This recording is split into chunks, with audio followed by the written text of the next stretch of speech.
नमस्कार प्रिय दर्शकों। अल्पायु जातक के जीवन में जब किसी की मृत्यु जो है, आप मान सकते हो 30 से 40 वर्ष के बीच में एक मध्यम आयु से माना जाता है। वैसे तो तुम्हारा शास्त्र कहता है कि हर जातक जो है शतम जीवेम शरदः 100 सालों तक जीवन को यापन करता है, जीना चाहता है। और कलयुग में इतनी ही 120 वर्ष की या 100 वर्ष की आयु निर्धारण की गई है शास्त्रों द्वारा। उसमें भी आजकल का खान-पान खान-पान ले लो आप, रहन-सहन, पर्यावरण, प्रदूषण इत्यादि सभी चीज़ों को देखते हुए इतना रोग बढ़ गया है कि व्यक्ति जो है 70 से 80 और बहुत ज़्यादा 90 भी यदि छू ले उम्र उसकी, तो बहुत अच्छा माना जाता है कि भाई बहुत जी रहे हैं। अब इसी में यदि अल्पायु की योग देखी जाए जन्म कुंडली में, तो आपको देखने को बहुत मिल जाएँगे कि बहुत सारे जातकों की कुंडली में अल्पायु के योग बनते हैं।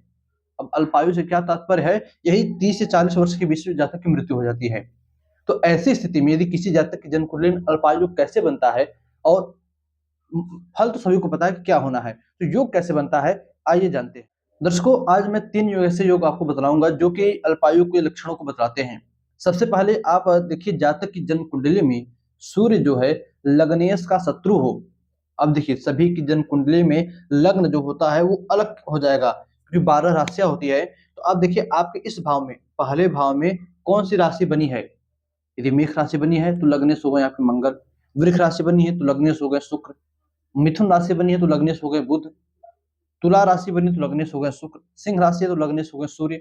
तो इस प्रकार देखिए, पहले भाव में आपकी कौन सी राशि बनी है, जो राशि बनी हो उसी राशि का आपका लग्नेश होगा। अब लग्नेश यदि सूर्य के शत्रु होते हैं, तो भी ऐसी स्थिति में जातक अल्पायु का योग जातक की कुंडली में बनता है।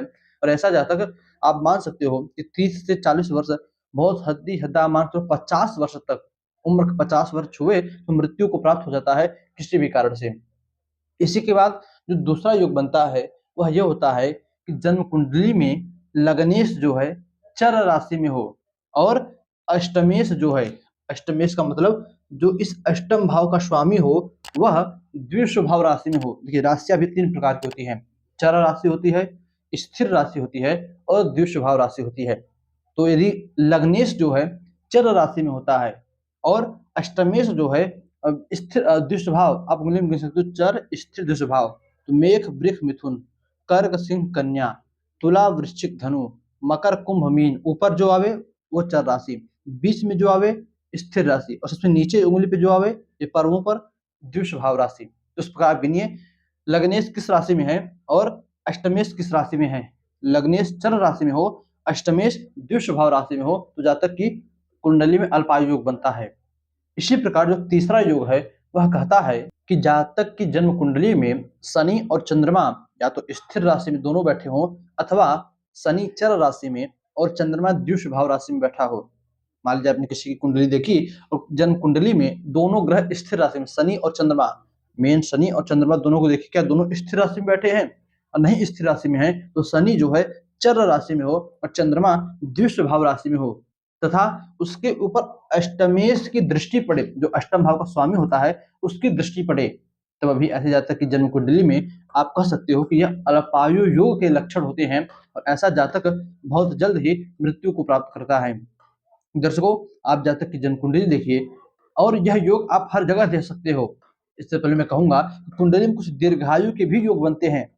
अब पहले आप इस अल्पायु योग को देखिए, यदि ये अल्पायु योग कमजोर होता है और जातक की जन्म कुंडली में दीर्घायु के जो योग होते हैं वो मजबूत हो गए, तो यह योग फेल हो जाएगा। जातक के ऊपर विपत्ति तो आएगी, एक्सीडेंट होगा, दुर्घटना होगी, या कोई ऐसा भयानक रोग होगा, किंतु जातक उससे बच जाएगा और उभर जाएगा। यदि किसी की जन्म कुंडली में ऐसा बनता है, तो आप समझिए कि अल्पायु योग के साथ अल्पायु योग के बहुत सारे उपाय भी हैं। तो उपाय यदि आपको जानना हो तो आप कमेंट कीजिएगा।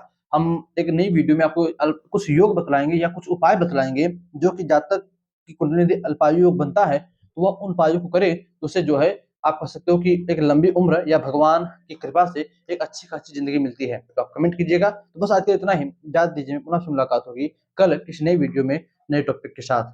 तब तक के लिए नमस्कार।